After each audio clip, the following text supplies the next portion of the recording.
បាទថ្ងៃហ្នឹងយើងនាំបងប្អូនយើងមកមើលពីរបៀបតភ្លើងគោយន្តបាទដោយសារភ្លើងចាស់របស់វានេះបាទចូលទឹកវាអត់សូវភ្លឺយើងតជាមួយនឹងភ្លើង LED បាទភ្លើង LED នេះយើងតជាមួយខ្សែភ្លើងចាស់ដែលយើងប្រើជាមួយនឹងយ៉ូតរបស់ម៉ូតូបាទនេះយ៉ូតម៉ូតូបាទនេះយ៉ូតម៉ូតូចាស់ដែលខ្ញុំមានស្រាប់ណាបាទយ៉ូតម៉ូតូចាស់ហ្នឹងវានេះយ៉ូតរបស់ Wave បាទនេះធម្មតាខ្សែយ៉ូតហ្នឹងវាមាន4ខ្សែតែនេះដកចេញមួយខ្សែដកខ្សែលឿងចេញហ្នឹងបាទនេះខ្សែនេះអានេះយើងតចេញមកពី Dynamo វាបាទចេញពី Dynamo មក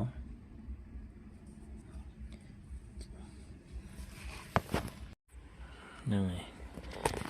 យើងចេញពីខ្សែ Dynamo មានខ្សែមួយបាទខ្សែមួយហ្នឹងយើងយកមកតជាមួយនឹងខ្សែពណ៌សនេះបាទចូលមកក្នុងខ្សែពណ៌សនេះណាបាទយើងភ្ជាប់ខ្សែពី Dynamo មកខ្សែពណ៌សហើយយើងភ្ជាប់ខ្សែមួយទៀតគឺខ្សែពណ៌ក្រហមនេះយើងភ្ជាប់ទៅភ្លើងបាទភ្លើងយើងដោយសារអំពូលភ្លើងនេះវាមាន2ខ្សែបាទ2ខ្សែភ្លើង2ខ្សែបាទមានខ្សែក្រហមមួយខ្សែខ្មៅមួយអញ្ចឹងខ្សែក្រហមហ្នឹងខ្សែភ្លើងខ្សែខ្មៅហ្នឹងជាខ្សែម៉ាស់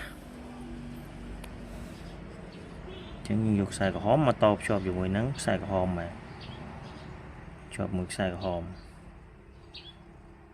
នឹងជាខ្សែភ្លើងបាទហើយមួយទៀតយ៉ូតនេះវាត្រូវការម៉ាស់អញ្ចឹងម៉ាស់របស់វាគឺខ្សែពណ៌ខៀវដោយសារខ្ញុំនេះទៅខ្ញុំភ្ជាប់ខ្សែពណ៌ខៀវនេះខ្សែម៉ាស់នេះមកជាមួយនឹងតួកយន្តមកបាទភ្ជាប់មកមួយតួកយន្តហើយខ្សែភ្លើងមួយទៀតខ្សែភ្លើងរបស់អំពូលបាទអំពូលវាមានខ្សែម៉ាស់មួយទៀតអញ្ចឹងខ្សែម៉ាស់ហ្នឹងយកមកភ្ជាប់ជាមួយនឹងតួកយន្តដែរបាទតួកយន្តវាមានខ្សែម៉ាស់មួយពី Dynamo ហ្នឹងមកជាប់តួកយន្តហ្នឹងដែរមានតែប៉ុណ្្នឹងទេអានេះដោយសារខ្ញុំអត់បានរើភាសាទៀតខ្ញុំតហើយខ្ញុំមិនបានថតអញ្ចឹងខ្ញុំប្រាប់ពីតួនាទីរបស់ខ្សែ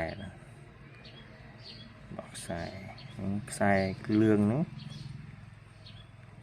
យើងនៅសល់ខ្ស